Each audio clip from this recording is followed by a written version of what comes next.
میں نے گریجویشن کر لی، میرے نمبر بھی اچھے ہیں، آپ مجھے مشورہ دیجئے میں اب کیا کروں؟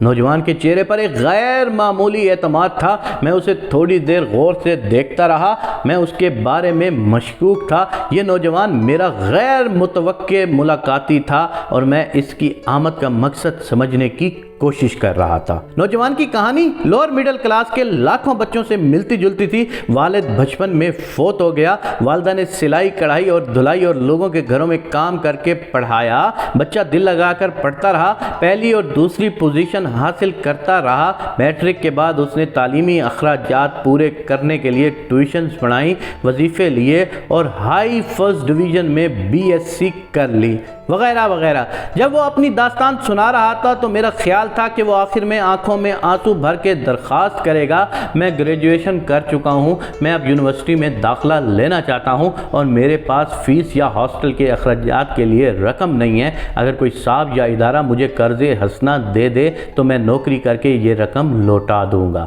یا وہ کہے گا کہ میں اب اپنی ماں کو آرام دینا چاہتا ہوں، آپ اگر میرے لیے نوکری کا بندوبست کر دیں تو میں آپ کا احسان مند رہوں گا، وغیرہ وغیرہ۔ لیکن داستان کے آخر میں نوجوان نے ٹرن لیا اور وہ بولا، آپ مجھے مشورہ دیجئے، مجھے کس مضمون میں MSc کرنی چاہیے؟ میں نے پیار سے جواب دیا، بیٹا اس کا فیصلہ تو آپ نے کرنا ہے، آپ کو جس مضمون میں انٹرسٹ ہے آپ وہ رکھ لیجئے۔ نوجوان نے اس کے بعد مضامین کی فہرست میرے سامنے رکھ دی اور تمام مضامین کا ایک ایک کر کے ذکر کرنے لگا۔ میں یہ تفصیل سن کر بور ہو گیا اور میں نے اسے پوائنٹ پر لانے کے لیے کہا، بیٹا اگر آپ کو تعلیمی اخراجات کا مسئلہ ہو تو میں ایسے چند اداروں کو جانتا ہوں جو ضرورت مند طالب علموں کو وظائف دیتے ہیں، میں کوشش کروں گا یہ ادارے آپ کی فیس ادا کر دیں۔ نوجوان نے فوراً انکار میں سر ہلایا اور جذباتی آواز میں بولا، میں نے پچھلے سال BSc کی تھی لیکن میں نے یونیورسٹی میں داخلہ نہیں لیا، میں پورا سال ٹیوشن پڑھاتا رہا، میں نے ان ٹیوشن سے فیس، ہاسٹل کے ڈیوز، کتابیں اور کپڑوں کے لیے پیسے جمع کر لیے ہیں، میں تعلیم کے دوران ایک آدھ ٹیوشن لے لوں گا اور اس سے میرے کھانے پینے کے اخراجات بھی نکل آئیں گے، چنانچہ پیسوں کا کوئی مسئلہ نہیں ہے، میں آپ سے صرف گائیڈ لائن لینا چاہتا ہوں۔ میں نے حیرت سے اس کی طرف دیکھا، تھوڑی دیر سوچا اور اس سے پوچھا، بیٹا اگر آپ فوری طور پر کوئی نوکری کرنا چاہو تو میں آپ کا بندوبست کر دیتا ہوں۔ نوجوان نے زور زور سے سر ہلایا اور بولا، نہیں سر، میں سرے سے نوکری کے خلاف ہوں۔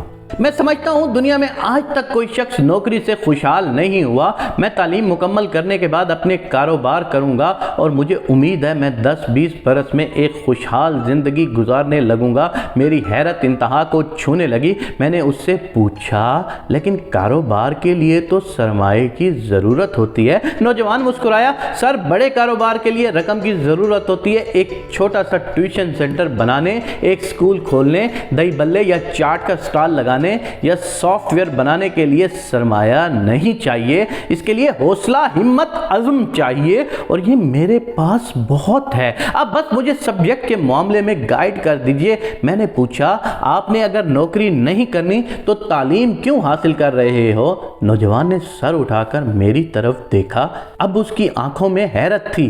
وہ ناراض لہجے میں بولا، مجھے آپ سے ایسی بات کی توقع نہیں تھی، میں نے آپ کے خیالات سے متاثر ہو کر فیصلہ کیا تھا، میں تعلیم صرف علم اور ویژن کے لیے حاصل کروں گا، نوکری کے لیے نہیں۔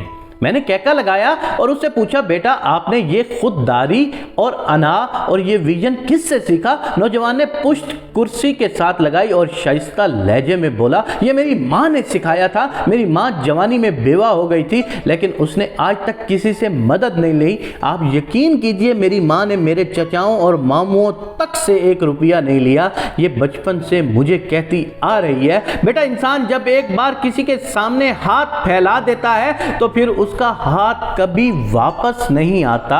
انسان ایک بار کسی کی مدد لے لے تو پھر پوری زندگی یہ دوسروں کے آسروں پر پڑا رہتا ہے۔ میری ماں ہر رات اپنے ہاتھوں سے مجھے کھانا کھلاتی تھی اور اس کے ساتھ ساتھ مجھے خودداری، عزت نفس اور حمیت کا سبق دیتی تھی۔ وہ مجھے کہتی تھی، بیٹا دنیا میں 2 قسم کے لوگ ہیں، ایک وہ جو دوسروں کی مدد لیتے ہیں اور دوم وہ جو دوسروں کی مدد کرتے ہیں۔ تم نے دوسری قسم کا انسان بننا ہے۔ چنانچہ میں نے جو ہی میٹرک کیا میں نے اپنا بوجھ اپنے کندھوں پر اٹھا لیا۔ اس پورے کرۂ ارض پر کوئی ایسا شخص نہیں جس سے میں نے مالی، جذباتی یا تعلیمی مدد لی ہو، اور یہ وہ چیز ہے جس نے مجھے توانائی بھی دی، حوصلہ بھی دیا اور یقین بھی دیا۔ میں نوجوان کی بات غور سے سنتا رہا۔